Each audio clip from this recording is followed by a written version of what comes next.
एबसुनि आखायाव मोननै राजखान्थि दोलो आनसलिक राजखान्थि दोलो UPPL आरो BPF। हेलौ मानगोनां रायजो राजा आरो लोगो नोंथांमोननि थाखाय मोनसे गोदान भिडिअ लाना फैदों आरो दिनैनि गुबै टपिकआनो जाबाय एबसुनि मानाव गेदेर दैदेनगिरि दिपेन बर' सारा दिनै BPF आरो लोगोसे UPPL नि बाथ्रा मा बुंखो नोंथांमोना फारसेनिफ्राय खोनासंलांबानो जाबाय।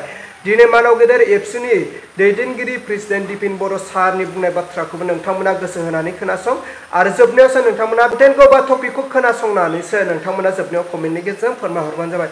थारैनो फैबाय थानाय BTR BTC इलेक्शनाव सोरबायदि दैदेनगिरिया BTC नि गोदान सिट जागोन बेखौ नोंथांमोना सायख'नानै कमेन्टनि गेजेरजों फोरमायहरबानो जाबाय। अब्ला रायजोफोर आङो नोंथांमोननो स्क्रिनाव होबाय नोंथांमोना फारसेनिफ्राय जोबजासे नायलांदो। एबसुनि आखायाव मोननै राजखान्थि दोलो आनसलिक राजखान्थि दोलो UPPL आरो BPF खौ खौसे खालामनायनि दिनैनि तारिखआव जेबो बेबायदि एजेन्डा आरो जेबो गोदान डिसिसन गैया।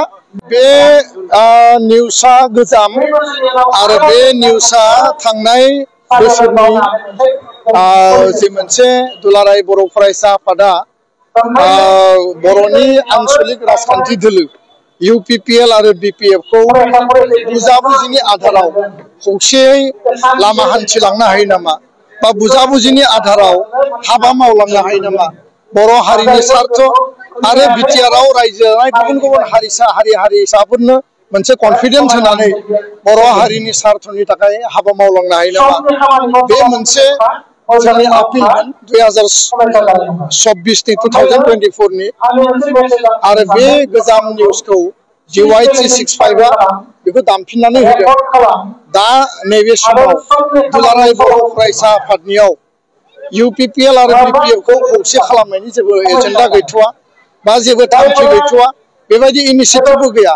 खिन्थु जोङो कमन मोनसे डिउटि आरो रेसपन्सिबिलिटिखौ नोजोर होनानै जोङो आपिल खालामबाय थादों जे बोरैबा मोननै हान्जाजों खौसेयै लामा हान्थिनो हायो नामा।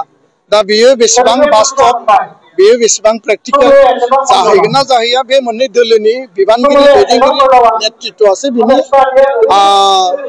जि जाफुंसारनाय बा बेनि लामाखौ बिथांमोनासो थिग खालामगोन।